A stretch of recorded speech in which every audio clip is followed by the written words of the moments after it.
విషయానికొస్తే పేరెంట్స్ అందరూ కూడా కాంపిటీషన్ వరల్డ్ అని చెప్పి చెప్తూ ఉన్నారు. సమాజం అనే బదులు వరల్డ్ కాంపిటీషన్ వరల్డ్ అని భయపడుతూ ఉన్నారు పేరెంట్స్ అందరూ కూడా. 6th క్లాస్లోనే హాస్టల్లో వేసేయాలేమో, ఇష్టం లేకున్నా ఏడ్చుకుంటూ అయినా సరే హాస్టల్లో వేసేయాలి, లేకపోతే మా పిల్ల వెనకబడిపోతుంది, కెరీర్లో ముందుకెళ్ళలేదు అని చెప్పి అనుకుంటూ ఉంటారు. బట్ యాక్చువల్లీ అది నిజమే అంటారా? హాస్టల్లో ఏ ఏజ్లో వేస్తే బెటర్? మరోవైపు పిల్లల విషయానికి వస్తే చాలా డిప్రెస్ అయిపోతూ ఉంటారు, లోన్లీగా ఫీల్ అవుతూ ఉంటారు. ఒకనొక టైంలో వీళ్ళని వాళ్ళు మళ్ళీ హోమ్స్లో వేసేస్తూ ఉంటారు వీళ్ళ బిజీ లైఫ్లో. సో అసలు ఎక్కడ జరుగుతుంది లోపం? ఏం చేయాలంటారు పిల్లలు? కానీ ఒకటే అండి, ప్రతి పేరెంట్ కూడా ఇప్పుడు మీరు చెప్పినట్టుగానే పాపం ఇంటి దగ్గర ఉన్నటువంటి సౌకర్యాలు మనకి వాళ్ళకి సరిపోవట్లేదేమో, ఇంకొంచెం ఎక్కువ శ్రద్ధ అక్కడ అందుతుందేమో అనేటువంటి వాళ్ళే హాస్టల్లో వేస్తారు. ఇది ఒక కేటగిరీ. రెండవది 6th తర్వాత హాస్టల్లో వెయ్యాలి అనుకుంటే, రీసెంట్గా మనమే ఒక వీడియో కూడా చేస్తాం. హాస్టల్లో వెయ్యాలి అనుకున్నప్పుడు మనం చూడాల్సినటువంటి పాయింట్స్ ఏమిటి, అటువంటి పాయింట్స్ ఉంటే వాళ్ళకు వచ్చేటువంటి మార్పు ఏమిటి?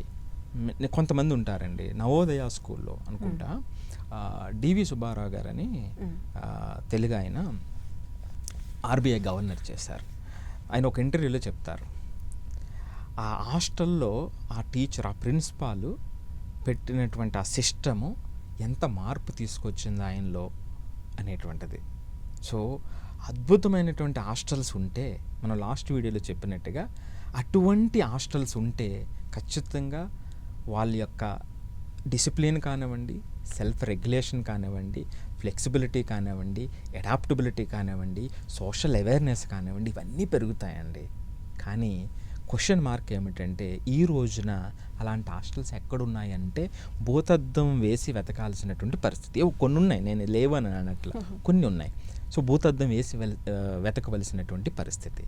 సో కొంతమంది పేరెంట్స్ ఏమిటంటే, దారుణం ఏమిటంటే, అది నిజం కూడా, నేను బాధతోనే చెప్తున్నా, భరించలేక హాస్టల్లో వేసేటువంటి వాళ్ళు. ఇప్పుడు ఇంటి దగ్గర ఉంటే వినట్లేదు అనేటువంటి వాళ్ళే ఎక్కువ మంది, వినట్లేదు, టైం ఉండట్లేదు. సో నేను మనం ఒక వీడియో చేసినప్పుడు చాలా ఎక్కువ మంది చూస్తారు. అందులో కొన్ని కామెంట్స్ కూడా చదివా. లేదు సార్, కొంతమంది గొప్ప కోసం వేసేటువంటి వాళ్ళు కూడా ఉన్నారు అని కొంతమంది కామెంట్స్ పెట్టినటువంటి పరిస్థితి.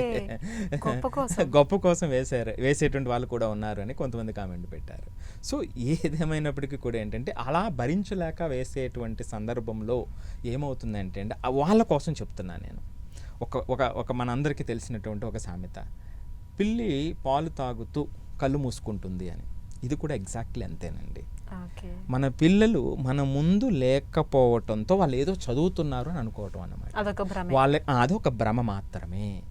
కానీ నేను చెప్పినట్టుగా, కిందటి వీడియోలో చెప్పినట్టుగా, అటువంటి సౌకర్యాలు ఉన్నటువంటి హాస్టల్, అటువంటి శ్రద్ధని తీసుకునేటువంటి హాస్టల్ ఉంటే ఖచ్చితంగా వేయటానికి అవకాశం తీసుకోవచ్చు, ఆ ఛాన్స్ తీసుకోవచ్చు. ఎందుకంటే నేను ఎప్పుడు ఏం చెప్తాను అంటే అండి, పేరెంట్స్ విషయంలో పేరెంట్స్ యొక్క ప్రేమ మీరు 1 లక్ష రూపాయలు ఎక్కువ కడితేనో 10 లక్షలు ఎక్కువ కడితేనో దొరకదండి. అది రీప్లేసబుల్ కాదు. సో మనం ఏ టైం వరకు మన యొక్క సాన్నిధ్యాన్ని మనం ఇవ్వాలో అది ఫస్ట్ ప్రయారిటీ. కానీ కొన్ని సందర్భాల్లో హాస్టల్ వేయాలి అనుకునేటప్పుడు అటువంటి హాస్టల్స్ని మాత్రమే ఎన్నుకోవాలి తప్ప ఎక్కడో చోట వేస్తే ఇది గ్యారంటీ లేనటువంటి పరిస్థితి. నిరభ్యంతరంగా చెప్తున్నాను నేను.